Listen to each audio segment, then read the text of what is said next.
Bonjour, eh bien je suis Guillaume Fautillou.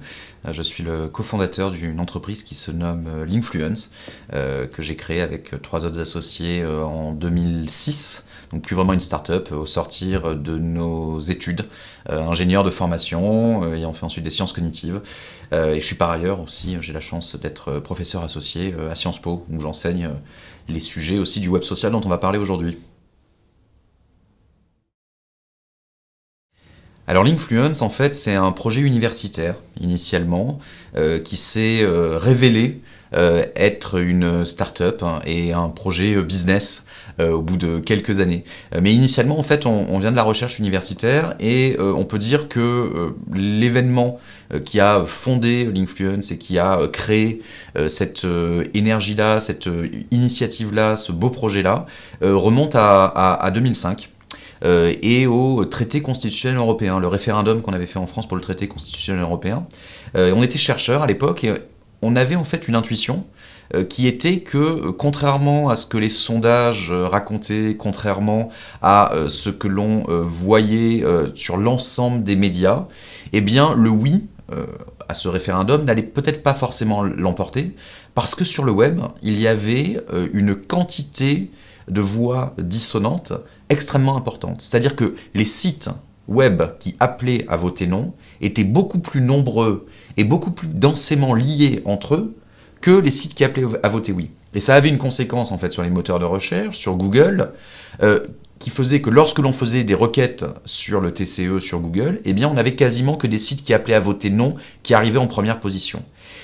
Donc il y avait une forme d'opposition complète entre les médias traditionnels qui étaient uniformément orientés vers le oui, une forme de doxa de l'élite qui appelait à voter oui, et en opposition avec un média émergent encore peu connu, dont la dimension sociale était encore sous-estimée, qui lui appelait à voter non.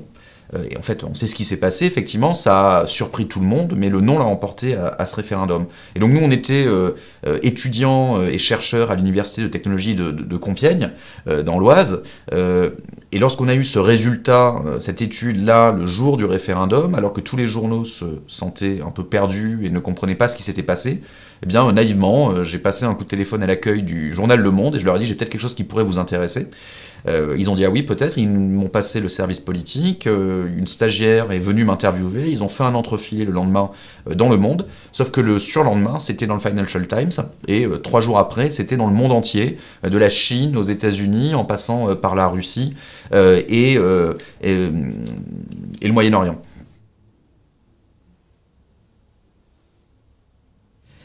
Alors en fait, depuis ces premières recherches sur la cartographie du web et la compréhension de la diffusion des opinions sur le web social, c'était pas encore les réseaux sociaux à l'époque, hein, on était encore à l'époque des blogs et des sites personnels, eh bien on a beaucoup évolué en termes de proposition de valeur, mais au final on fait toujours la même chose. Notre métier, c'est de capter et d'analyser la totalité des publications, des conversations du web social, c'est-à-dire les médias en ligne, les espaces de commentaires sur ces médias, les blogs, les forums, Twitter, Facebook, Instagram, Pinterest, LinkedIn, les sites d'avis consommateurs. Donc tous ces espaces publics où les consommateurs ou les citoyens s'expriment de façon spontanée, eh bien notre métier, c'est de capter cette donnée-là, de l'analyser, donc de savoir qui parle, quelle source, est-ce que cette source est influente, de savoir de quoi on parle,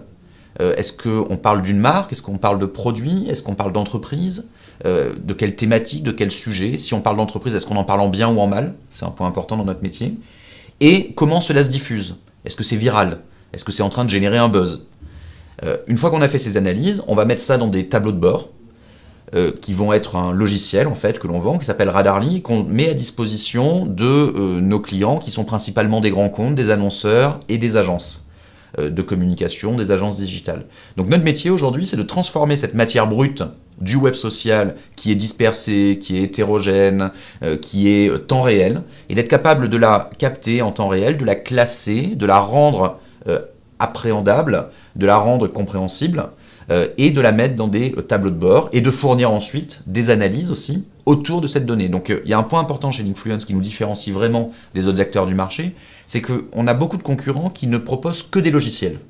Ils proposent juste un logiciel qui est supposé être l'alpha et l'oméga de la compréhension du web social, la panacée, qui va comprendre tout ce que les gens disent, promettre de comprendre la tonalité, promettre de rendre intelligible toute cette masse-là. Le problème est que les algorithmes, le web, au final, c'est pas une question technique, ce sont des gens. Et les algorithmes, ils ont leurs limites. Ils comprennent pas, on n'est pas dans 2001 l'Odyssée de l'espace, on n'est pas encore au moment où l'intelligence artificielle supplante l'intelligence humaine. Et nous, on avait cette conviction-là chez Linkfluence dès le début. Et donc, on est des ingénieurs, mais on a créé un logiciel et on propose aussi à nos clients des services qui sont autour de l'analyse et qui sont réalisés par des experts, par des humains, qui vont prendre les résultats du logiciel et qui vont les traduire en insight, en recommandations opérationnelles, en opportunités de création de valeur pour les départements communication, marketing, digitaux de nos clients qui sont des grands groupes. Alors ça, c'est une très bonne question parce que souvent, beaucoup de nos clients nous disent bah écoutez, nous, on ne pense pas qu'il est nécessaire d'écouter le web social parce que personne ne parle de nous, ou parce qu'on n'est pas une marque B2C, on n'est pas une marque très conversationnelle, et donc on n'a pas d'intérêt à écouter ce qui se dit sur nous. Mais en fait, aujourd'hui, le web, c'est un miroir de nos sociétés. Et donc, il ne faut pas être centré uniquement sur sa marque. L'intérêt n'est pas uniquement de savoir qui parle de sa marque, ça peut, pour savoir si on en dit du bien ou du mal. Il faut ouvrir le spectre, et le spectre de l'étude et son périmètre d'écoute, pour être capable de s'intéresser à les gens qui parlent de ses concurrents. Ça peut être très intéressant de savoir ce que les gens disent des concurrents, comment les concurrents se comportent en ligne, quelles sont leurs stratégies d'engagement avec leur communauté. Mais il n'y a pas uniquement ça. Les entreprises, elles ont besoin de se positionner, de préempter des territoires affinitaires, des territoires, des messages, des thématiques sur lesquelles elles veulent se positionner. Et donc, il faut aussi écouter ces conversations-là qui ne parlent pas des marques, mais qui sont des sujets sur lesquels les entreprises, les marques vont pouvoir se greffer. Il faut aussi écouter tout simplement les consommateurs, les citoyens, pour savoir ce qui les intéresse, pour savoir ce qu'ils attendent, leurs aspirations, leurs frustrations. Donc en fait, les territoires d'écoute sur le web sont infiniment plus larges que sa marque. Et c'est la raison pour laquelle aujourd'hui, n'importe quelle marque, nous chez Linkfluence, il nous arrive de travailler avec des marques très B2B, qui sont sur des sujets extrêmement confidentiels, et pourtant, on trouve une quantité de données à valoriser pour l'entreprise qui sont immenses. Et ces données vont être valorisées autant par la communication, le digital, pour avoir des stratégies d'engagement et de contenu sur le web social, mais aussi par les directions produits, par exemple, pour inventer de nouveaux produits, inventer de nouveaux services, améliorer les services et les produits existants, voire même comme des indicateurs qui aident à construire la stratégie de l'entreprise, à avoir une stratégie business. Donc aujourd'hui, on travaille de plus en plus même avec les directions générales des grands groupes.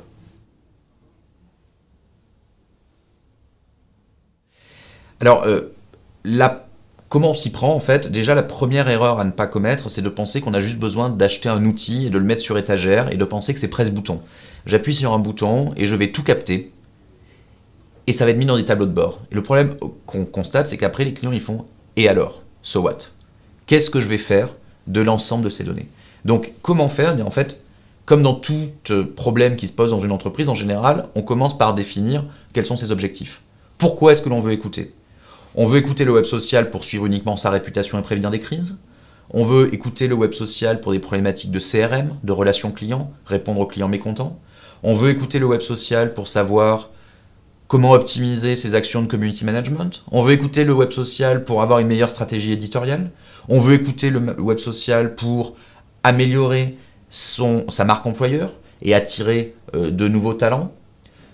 Tout ça, ce sont des objectifs différents et les méthodes d'écoute et la configuration des outils d'analyse et aussi le type de service dont on aura besoin seront différents selon ces besoins-là. Donc la première chose à faire, c'est cet audit-là.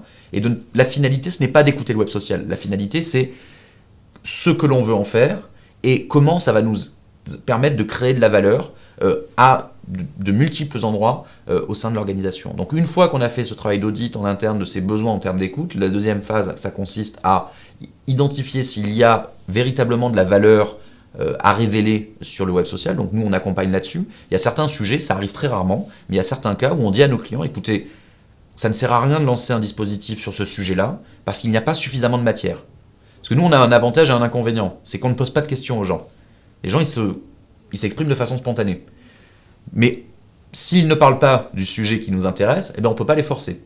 Donc on est dans une logique de ramasser, de s'intéresser à ce qui existe déjà. Alors l'avantage, c'est que sur les dernières années, les contributions et la participation au web social est devenue exponentielle. Et je peux vous assurer aujourd'hui que même sur les sujets les plus confidentiels, dont on pourrait vraiment s'étonner qu'il y ait des gens qui s'y intéressent, on trouve toujours des passionnés, on trouve toujours des personnes qui produisent du contenu, qui se posent des questions, qui proposent des choses. Donc quel que soit le sujet, en général, on trouve des contenus. Et donc une fois qu'on a validé qu'il y allait avoir du contenu de qualité sur le web social, ensuite, on va décider avec le client final sous quelle forme est-ce qu'il veut accéder à cette connaissance, à ces informations. Et donc là, il y a deux choses possibles. Soit il considère qu'il est capable d'exploiter lui-même les résultats du logiciel, tous ces graphiques, ces histogrammes, ces courbes, ces cartes de réseau d'influence qui sont produites par notre logiciel Radarly.